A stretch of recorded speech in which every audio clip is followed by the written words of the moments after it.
नमस्कार मित्रांनो, शुभविवाह मालिकेच्या आजच्या भागामध्ये आकाश सगळ्यांसाठी नाश्ता घेऊन येतो. त्याच वेळेला तो पहिले पोहे रागिणीला वाढतो आणि नंतर स्वतःही बसतो. रागिणीला म्हणतो की आई, नाश्ता करायला सुरुवात कर. त्याच वेळेला आता ती नाश्ता खाते आणि एक घास खाल्ल्यानंतर रागिणी म्हणते की अरे वा आकाश, किती छान पोहे बनवलेस तू, एकदम टेस्टी आहेत, खरंच खूप छान जमलेत हा तुला पोहे, असं म्हणून ती त्याचं कौतुक करत असते.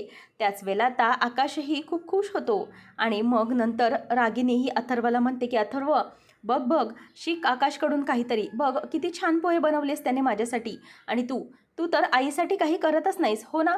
तेव्हा मग लगेच अथर्व म्हणतं अगं आई, मी तुझ्यासाठी काही बनवायला गेलो ना तर उगीचच तू अन्नत्याग वगैरे करायचीच, म्हणूनच मी तुझ्यासाठी काही बनवत नाही.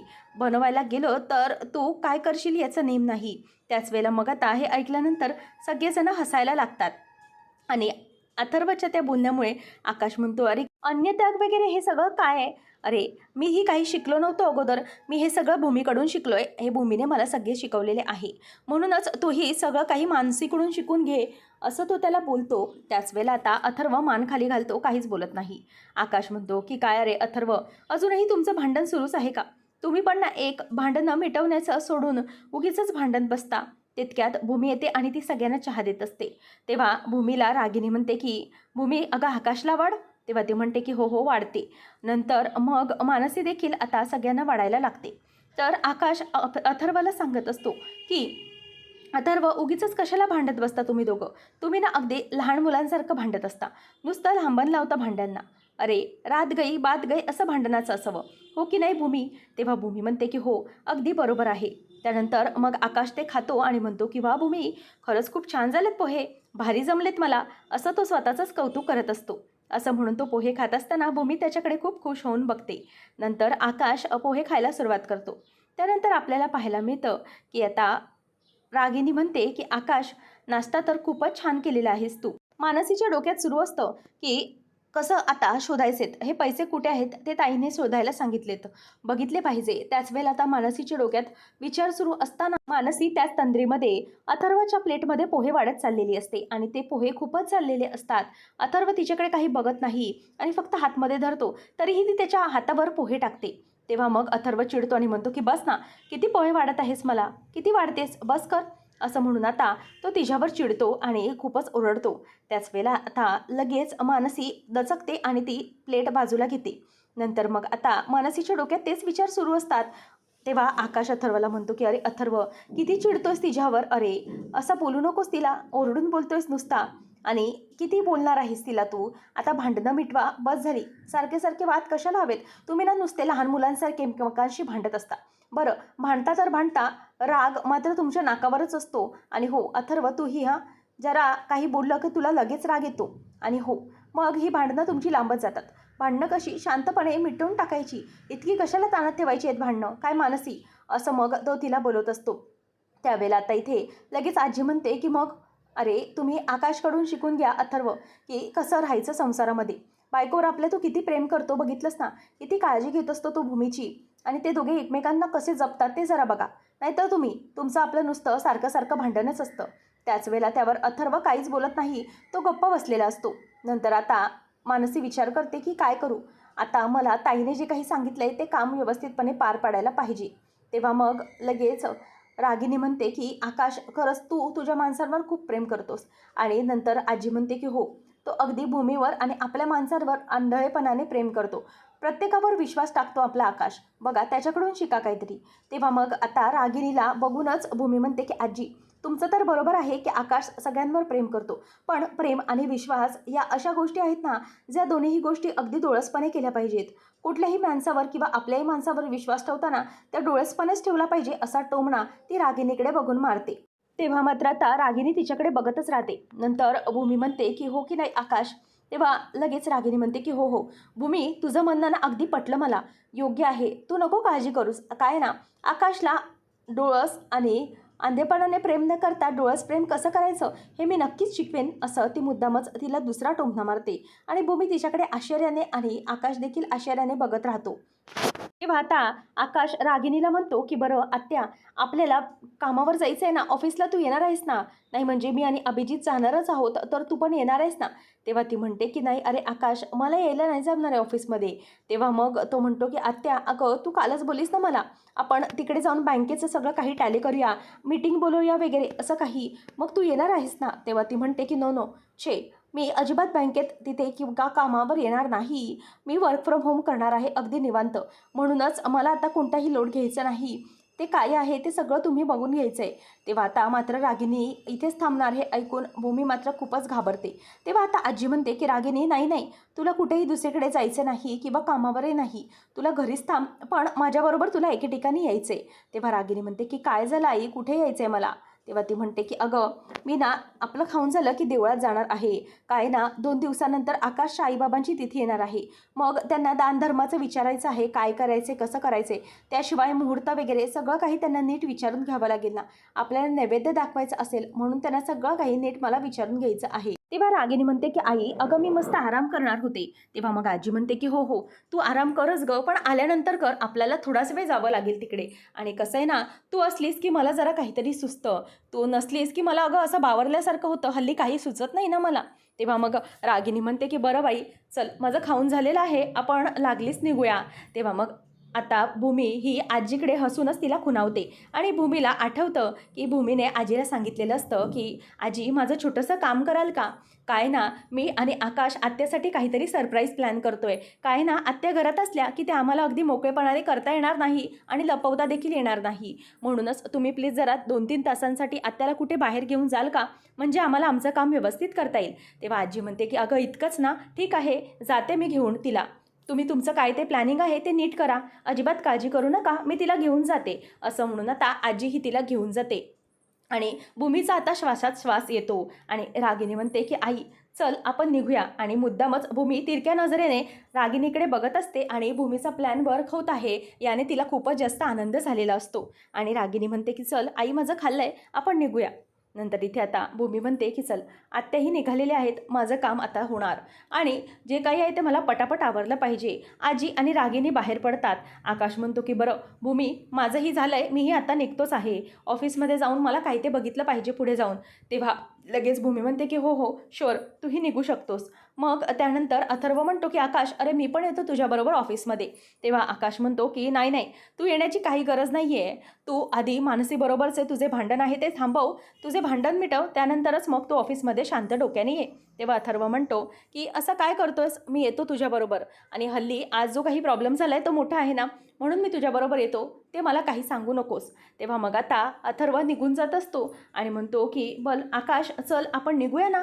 तेव्हा आकाश म्हणतो की बरं बरं, निघूया आपण, तुला कामाची फारच घाई झालेली दिसते. बरं भूमी, चल बाय.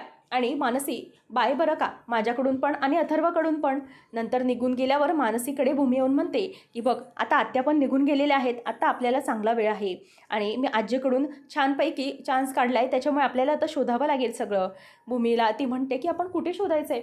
तेव्हा भूमी म्हणते की हे बघ, कसं आहे ना, आत्याच्या खोलीमध्ये पैसे नसणार आहेत, कारण मी अभिजित भाऊजींना बोलताना ऐकलं होतं की आत्याच्या खोलीमध्ये पैसे ठेवून चालणार नाही. मग आता पैसे तुझ्या खोलीत किंवा माझ्या खोलीत नाहीच आहेत, हे तर आपल्याला कन्फर्म आहे. मग बाकीचं शोधायचं आहे. बाकीचे म्हणजे आत्याचा आणि आजीची खोली, त्याचबरोबर मला असं वाटतंय की आपण बाकीच्या खोल्या आणि गोडाऊन पण शोधलं पाहिजे. भूमी म्हणते की हा पैसा बहुतेक तिथेच असू शकतो. मग आता मानसी म्हणते की जर हा पैसा त्यांनी बाहेर कुठे नेऊन ठेवला असेल तर मग कसा सापडेल? तेव्हा भूमी म्हणते की बाहेर नसेल, कारण कसं आहे ना, मी आकाशला लगेचच पैसे दाखवायला घेऊन आले होते, मग तेवढा वेळ नव्हता त्यांच्याकडे, म्हणूनच तिने तो पैसा इथेच कुठे ठेवला असेल. तेव्हा भूमी म्हणते की मी आता साफसफाईचं काम काढते, जेणेकरून सगळ्यांना कळेल. भूमी आता तिच्या नोकरांना बोलवून सगळ्या खोल्या साफ करायला सांगते. म्हणते की बाकीच्या खोल्या तुम्ही साफ करा सगळ्या भावांच्या, मी आत्याची आणि आजीची रूम साफ करते. आणि हो, काय ना, आपल्याला सगळ्या दरवाजावर खिडक्यांवर धूळ वगैरे जमा झाली तीही साफ करायची. तर पौर्णिमा तिचं ऐकते आणि पटकन तिथून काढता पाय घेते आणि म्हणते की बाबा, मला तरी ती साफसफाई करायची नाही, आणि ती पटकन पळ काढते. तर इथे मानस येऊन म्हणते की ताई आता मग मी काय करू. तेव्हा मग ती म्हणते की तू एक काम कर, तू जरा मागच्या गोडाऊनकडे जा आणि गोडाऊनकडे जाऊन लक्ष ठेव, तिथे आजूबाजूला कोणी फिरकत तर नाही आहे ना, आणि जर तसं काही आढळलं तर तू मला लगेच येऊन कळव. त्याच वेळेला ते मानसी येऊन सांगते की ताई तुझं अगदी बरोबर होतं, तिथे गोडाऊनला टाळं लावलेलं आहे, याचा अर्थ की चावी तिथे नसेल, पण यांनी तिथेच पैसे ठेवले असतील. तेव्हा मग आता भूमी म्हणते की ठीक आहे, आता सध्या इथे नोकर साफसफाई करतायत, तोपर्यंत मी तिथे चावीवाल्याला जाऊन नवी टाळ्याची चावी बनवून आणते. इथे पौर्णिमा धावत धावत रूममध्ये येते आणि म्हणते की मला ती साफसफाई वगैरे नको, माझी स्किन, नेल्स, हेअर्स सगळं काही खराब होईल. या दोघींना काय नुसती कामं करायची असतात, मोठेपणा मिरवायचा असतो ना, मिरवू दे त्यांना काय तो मोठेपणा, आणि माझ्यावर नुसत्या मेल्या जळत असतात, मला काही काम देत असतात, माझी स्किन वगैरे खराब झाली तर. तेवढ्यातच इथे पौर्णिमाला ट्यूब क्लिक होते. ती म्हणते की साफसफाई, अचानकच हिने साफसफाई काय काढली, आईंना कॉल केला पाहिजे. म्हणून पौर्णिमा ही रागिणीला कॉल करते आणि म्हणते की आई अहो इथे एक मोठा प्रॉब्लेम झाला आहे घरामध्ये. तेव्हा ती म्हणते की अगं पौर्णिमा बाई, उगीचच नुसती लांबण लावून ठेवू नकोस, नमनाला घडाभर तेल नको, पटपट काय ते बोल. तेव्हा मग रागिणीला ती म्हणते की आई अहो इथे भूमीच्या डोक्यात भलतंच सुरू झालं आहे, अचानक या बाईसाहेबांनी घराची साफसफाई करण्याचं काढलं आहे, मला तरी वाटतंय की बहुतेक तिला पैशांबद्दल डाऊट आहे. तेव्हा मग रागिणी म्हणते की अगदी बरोबर बोललीस तू, मला पण तेच वाटतंय, मलाही वाटतंय की म्हणूनच हिने मुद्दाम मला बाहेर काढली असेल, हिला तिथे शोधाशोध करायची म्हणून, आणि तिने पैसे शोधायला तर सुरुवातही केली असेल. तेव्हा ती म्हणते की हो, नोकरांनाही कामाला लावलंय. रागिणी म्हणते की तू एक काम कर, जरा गोडाऊनच्या आसपास फिरकत राहा, कोणी तिथे आजूबाजूला नाही ना याची खात्री कर, तिथे लक्ष ठेव, आणि बघ कोणी नाही आहे ना तिकडे, तिथेच तू पैसे ठेवलेस ना नेऊन. तेव्हा पौर्णिमा म्हणते की हो आई, मी पैसे नेऊन ठेवलेत तिथे, पण मला खरंच काळजी वाटते की जर भूमीला ते पैसे सापडले तर काय होईल. तेव्हा तुमचं आणि अभिजितचं काय होईल याचा प्रश्न तिला पडतो. रागिणी म्हणते की तू एक काम कर, तुला सांगितले तेवढे काम कर, आणि हो बरं झालंस ही टिप तू मला दिलीस, कारण तूही आता माझ्या बुद्धीने हळूहळू विचार करायला चालली आहेस. भूमी जे काही करते ते उगीचच करत नाही, याचा तर संदर्भ आपल्याला आता लागलेला आहे. म्हणूनच तू एक काम कर, आता त्या गोडाऊनकडे जा, तिथे आजूबाजूला सारखं लक्ष ठेव, आणि जर काही वेगळं वाटलंच संशयास्पद तर मला कॉल कर, मी बघते मग पुढे काय करायचं ते. नंतर मग आता पौर्णिमा म्हणते की हो हो आई, मी लक्ष ठेवते, काय करायचं ते मी बघते. नंतर आता ती तिचा फोन ठेवून देते, आणि रागिणीला आता टेन्शन आलेलं असतं की पुढे काय होणार आहे. रागिणी म्हणते की भूमीच्या डोक्यात नेमका वेगळा काहीतरी प्लॅन शिजत नसेल ना, तर इथे भूमी ही चावीवाल्याला बोलवते, त्याची वाट बघत असते, आणि तिथल्या चावीवाला येतो आणि तिला चावी देऊन निघून जातो. भूमीही त्याला पैसे देते आणि दरवाजाच्या चावीकडे बघून ती खूपच खुश झालेली असते, आणि नंतर ती पटकन दरवाजा उघडते आणि आतमध्ये शिरते आणि चेक करू लागते. तर पौर्णिमा आता म्हणते की कुठे आहे ताई, सगळ्या रूममध्ये चेक केलं, स्वतःच हिने साफसफाईचं फरमान काढलं, पण ही कुठेच सापडत नाही, स्वतः मात्र कुठे लपून बसली आहे काहीच कळत नाही. असं म्हणून ती इकडे तिकडे बघू लागते. तितक्यातच ती म्हणते की बाहेर गोडाऊनकडे गेलं पाहिजे, तिथे जर काही नसेल ना ताई, जर घरात कुठेही नाही सापडली तर समजा ती मागेच असेल.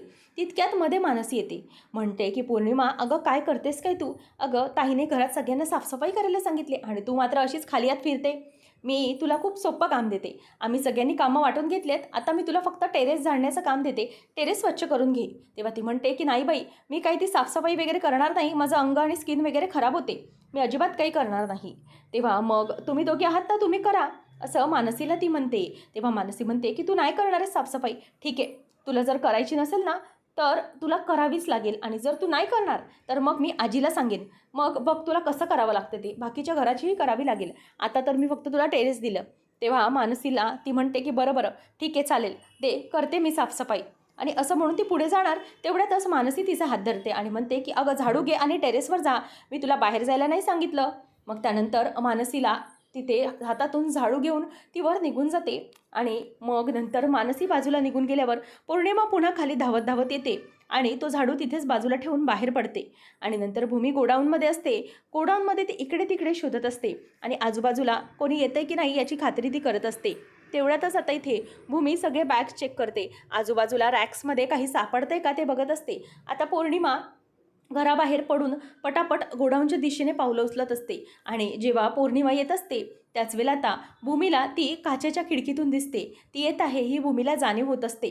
आणि नंतर आता पौर्णिमा म्हणते की अच्छा, म्हणजेच मला वाटलं ते खरं आहे, इथे मानसी मला तिकडे डांबून ठेवण्याचा प्रयत्न करत होती, तिला काय वाटलं की मी वरतीच टेरेसवर राहीन आणि तिच्याकडे येणार नाही खाली, पण मी तिच्यापेक्षा हुशार आहे.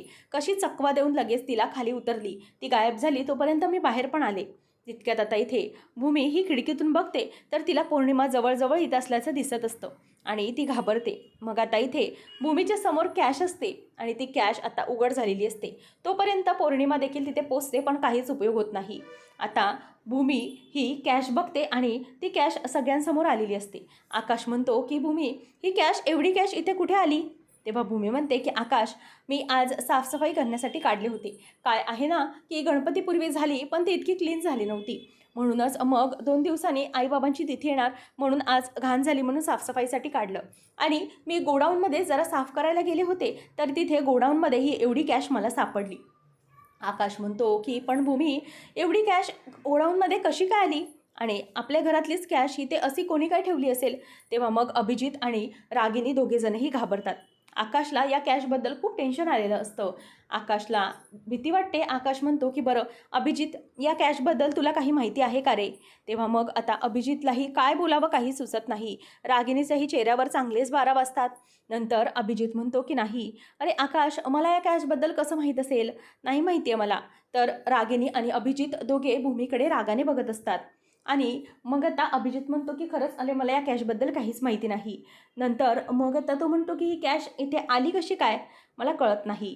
त्याच वेळेला अभिजित म्हणतो की अरे माझ्यावर विश्वास ठेव, ही आपली जर ऑफिसचीच कॅश असती तरी ते घरातच ठेवली असती, अशी गोडाऊनमध्ये वगैरे कशाला लपवून ठेवली असती. मग आता तो म्हणतो की नाही, ही कॅश बरीच दिसत आहे, काय खरंच काही कळत नाही आहे. तेवढ्यातच आता इथे अथर्व म्हणतो की मला तरी वाटतंय की ही कॅश बरोबर नाही, कारण मागच्या वेळेला आठवतंय आपल्या ऑफिसमध्ये पण अशीच कॅश सापडली होती, त्यानंतर आकाशला अरेस्ट केले होते. नेमकं काही कळत नाही आहे, ही कॅश कोणी तिथे ठेवली. आताही जर तसा प्रसंग उद्भवला तर आपण काय करणार आहोत, हे ऐकून सगळ्यांनाच भीती वाटू लागते. नंतर इथे आता अथर्वला आकाश म्हणतो की थांब, काळजी करू नकोस, सगळं काही सॉर्ट होईल. आणि आकाशलाही त्या गोष्टीचं टेन्शन मात्र आलेलं असतं. तो पुन्हा पुन्हा अभिजितला विचारतो की अभिजित, पुन्हा एकदा आठवण्याचा प्रयत्न कर, आपल्या कुठल्या कामासाठी वगैरे तू ही कॅश काढली होतीस का, एकदा आठव, आणि जर समजा चुकून तू ठेवली असेल तर तसं कबूल कर. तेव्हा मग तो म्हणतो की नाही रे, मी खरं सांगतोय. तितक्यात भूमी म्हणते की आकाश, मग मला तरी वाटतंय की एवढी कॅश आपण घरामध्ये ठेवणं म्हणजे रिस्क आहे. आपण एक काम करूया, ही जी कॅश आहे ना, आपण ही कॅश दान करून टाकूया, म्हणजे कसं टेन्शनच गेलं. त्याच वेळेला आता इथे रागिनी म्हणते की अगं कॅश कोणाची आहे ते पाहिलं पाहिजे ना. भूमी म्हणते की कशासाठी, मला तरी वाटतंय की हे कॅश आपण दान केली तर आपल्याला तेवढंच पदरी पुण्य. नंतर आजी म्हणते की हो, आता 2 दिवसाने आपल्याला दानधर्म करायचंच आहे, तर आपण एखाद्या सामाजिक संस्थेला एवढे पैसे दान करून टाकू, म्हणजे आकाशच्या आईबाबांच्या दिवशी, तिथीच्याच दिवशी काहीतरी पुण्यकर्म केल्यासारखं होईल, असं भूमी आता त्या सगळ्यांना सुचवते. आणि एवढे पैसे हे दानामध्ये जाणार हे ऐकल्यावर मात्र अभिजित आणि रागिनीच्या तोंडचा फेस पळालेला असतो आणि त्या रागाने तिकडे बघत असतात. तेवढ्यातच पौर्णिमा म्हणते, पण एवढे पैसे आपल्या घरात ठेवणं म्हणजे ही रिस्क आहे ना. त्याच वेळेला इथे आता लगेच आकाश म्हणतो की अगदी योग्य आहे भूमी, तूही बोलतेस हे अगदी योग्य आहे. आपण एक काम करूया, आपण ना हे जे पैसे आहेत ना ते आईकडे देऊया, म्हणजे कसे आहे ना, हे पैसे आईकडे सेफ राहतील, ती व्यवस्थित ठेवेल, आणि नंतर आपण दान करूया. आता मात्र रागिनी पुन्हा जिंकल्यासारखी होते आणि भूमी मात्र चिडते. पुढच्या भागात आपण पाहणार आहोत की रागिनीच्या रूममध्ये कोणीतरी येत असतं आणि बहुतेक भूमीने प्रशांतला काम दिलेलं असतं आणि प्रशांत तोच हल्ला करण्यासाठी रागिनीच्या रूममध्ये आलेला असतो. तेवढ्यातच इथे आता रागिनी घाबरते आणि चोर चोर चोर अशी ओरडते आणि खाली येते. तेव्हा तिच्या आवाजाने सगळेजण बाहेर येतात आणि मग आकाश विचारतो की अगं आत्या, काय झालं, तू इतकी का घाबरली? तेव्हा ती म्हणते की आकाश, अरे बहुतेक आपल्या खोलीमध्ये म्हणजेच माझ्या खोलीमध्ये चोर शिरला आहे, मी त्याला पकडण्याचा प्रयत्न केला. तेव्हा आकाश म्हणतो की चोर कसा काय शिरू शकते आपल्या खोलीमध्ये? तेव्हा ती म्हणते की हो अरे आकाश, मी खरं सांगते, त्याने माझ्यावर हल्ला करण्याचा प्रयत्न केला म्हणूनच मी घाबरूत खाली आले. तेव्हा मग आता लगेच भूमी म्हणते की आकाश, बघितलंस काय झालं, आत्याच्या रूममध्ये पैसे ठेवले म्हटल्यावर लगेच चोर हा आत्याच्या खोलीमध्ये गेला, म्हणजेच आत्याच्या खोलीमध्ये पैसे ठेवणं हे रिस्कचं असू शकतं, म्हणून आत्याच्या खोलीत पैसे नको. तेव्हा मग आकाश म्हणतो की हो, भूमीचं बरोबर आहे, आत्या तू ही पिशवी भूमीकडे दे, ती सांभाळून ठेवेल. हे ऐकल्यावर पुन्हा आता रागिनीची हार होते आता हे ऐकल्यानंतर रागिनी ही चिडते आणि भूमीकडे पुन्हा ती पैशांची बॅग देऊन टाकते. आणि मात्र भूमी आता आनंदाने रागिनीकडे बघत असते आणि तिने रागिनीला चेकमेट केलेलं असतं. आणि अशा प्रकारे पैसे मात्र पुन्हा भूमीकडे आलेले असतात.